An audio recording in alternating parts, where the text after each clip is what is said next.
So, right, let's get going, I said to him as we carried away. It took us a while, I swore it did. We had finally reached deep into the forest, of course, and with only matters of moments to decide what to do, he had already sent the bait first, about 5 trees ahead of us, and we had gone in 5 trees before the bait. Me and the leader of the group. We were the last line of defense, though. He followed from the outside. He even went faster than us to catch up with the bait. We heard a roar. Maybe a shriek. I don't know. It was loud and horrifying. We had to keep walking. You didn't need a professional to tell you that. We had started to move quickly. All of us, quickly enough.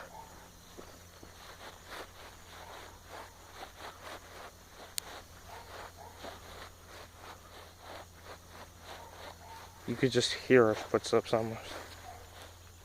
You could hear fire in the background, crackling. That's because of a festival that was going on every so often throughout the year.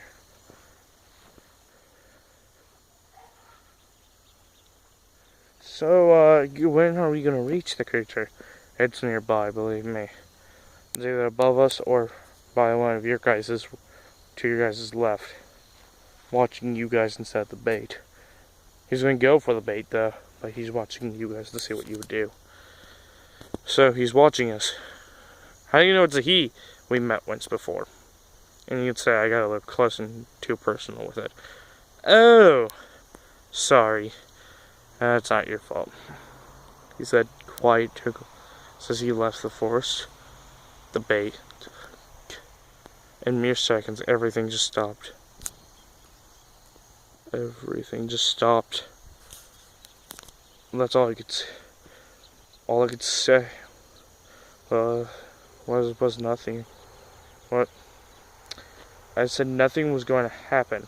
I was going to say that phrase, but right as he got tackled by whatever that creature is, even the description didn't fit the creature though.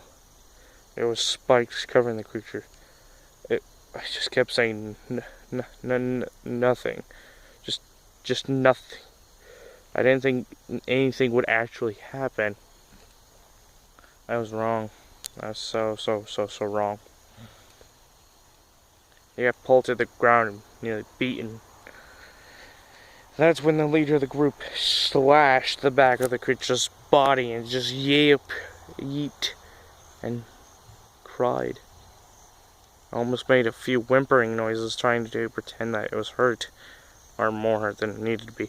I came in also attacking its other shoulder, and then I striked again, slamming the machete through its kneecap into the ground and kicking it right there. For I had to help my father one year with wild dogs out in the back, and that's how I got one of them one time. I don't want to talk about that time, but I thought it might come in handy this time. So do we run now? No, we have to get the bait out of under there. The woodsman came out of nowhere, lifting the creature off the ground, throwing it to its back, with the blade still in its leg. It tries to stand up and falls to its stomach, and instead started crawling to us.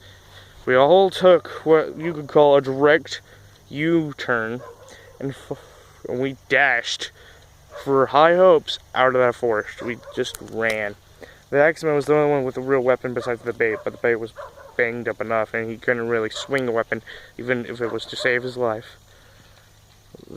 The bait was in front of us, barely limping fast enough, and me and the leader of the group were about to pick him up and start running even quicker. The axeman, though, he was behind us. The creature caught up to him, and as he swung to the ground, we couldn't see what was exactly happening with the creature, for we finally reached the birch tree. The axeman nearly got out as well, or almost nearly got out. I had just turned back the second I escaped, and then I saw it. I turned around hoping that he had gotten the creature, only to his face looking so empty with something sticking through his chest from the back as he tumbled towards the ground and being carried away with his empty eyes. Only moments later did we hear a scream finally reach us. A scream of 100 crying men is how I could describe that scream. It was so horrifying. So horrifying. How could I even begin to judge that scream?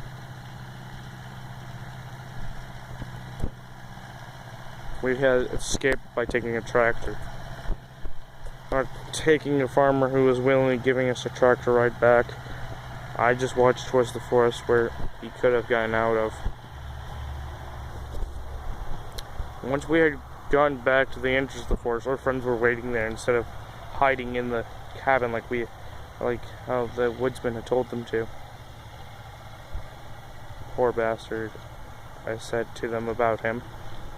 What happened? Where is he?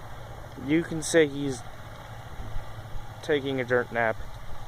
But the leader of the group said unconvincingly enough for where everyone else got it on the first hint. Oh, God. Did you defeat the creature at least? Sort of. Yeah, you can say it's gonna be crippled for a while, said the quiet guy in the group. We're sorry. We got back into town to ask, did anyone else know the woodsman? And we told them his name, which was written on one of his, above his door to his home. Everyone in town never even heard of a guy named that. Nobody ever bought from him. Nobody even knew him. Only to our surprise, he was another myth. And our little town